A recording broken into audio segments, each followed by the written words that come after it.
नमस्कार विद्यार्थी मित्रांनो, बघा एमपीएससी 2022 ला आलेला प्रश्न आहे बघा. खूप सोपा प्रश्न. प्रश्न काय म्हणतो बघा, प्रवाशांची एकूण संख्या 8500 आहे, तर गाडी एस, एम, एल यामधील सरासरी प्रवासी संख्या किती? बघा या वर्तुळामध्ये प्रत्येक गाडीमध्ये किती टक्के प्रवासी आहेत हे आपल्याला सांगितले. मग विद्यार्थी मित्रांनो, आपल्याला गाडी एस, गाडी एम, गाडी एल यामधील प्रवाशांची सरासरी संख्या काढायची. मग काय करायचं बघा, गाडी एस मध्ये 24% प्रवासी आहेत, पुन्हा गाडी एम मध्ये 20% प्रवासी आहेत आणि गाडी एल मध्ये 15% प्रवासी आहेत. यांच्या इथंच ऍव्हरेज काढू आपण, बरोबर का? ऍव्हरेज कसं काढतो?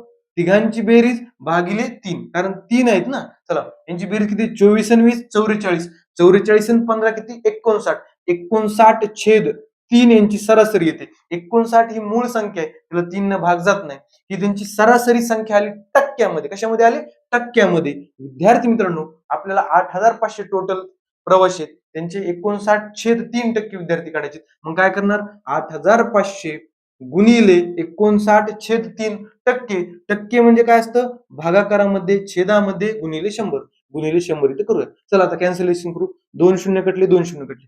बघा आता 3 न 59 ला पण भाग जात नाही, 85 ला पण भाग जात नाही. सरळ सरळ जे उत्तर येईल पॉइंट मध्ये ते काढूया आपण. चला बघा, 59 गुणिले 85, आता गुणाकार काय येतो बघू ना. 85 गुणिले 59 बघा.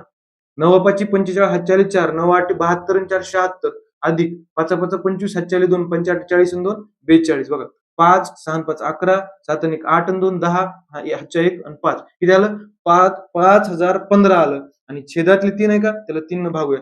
3 1 3, 3 1 3, उरले 2, 3 सख 18, उरले 2, 3 7 21, आता उरले 5, 3 1 3, आता उरले 2, उरले. आता 2 ला भाग जात नाही 3 न, पॉइंट दिला आपण, 0 आला. 3 सख 18, आता पुढे 6 6 येतच राहणार. म्हणजे उत्तर काय आलं? 1671.6666. असं तर पर्यायामध्ये कुठंच नाही. मग याला आपल्याला अप्रॉक्सिमेशन करावं लागेल. बघा हे 1671.666, याच्या जवळची व्हॅल्यू कोणती? तर 1672. पर्याय क्रमांक 3 येणार. धन्यवाद.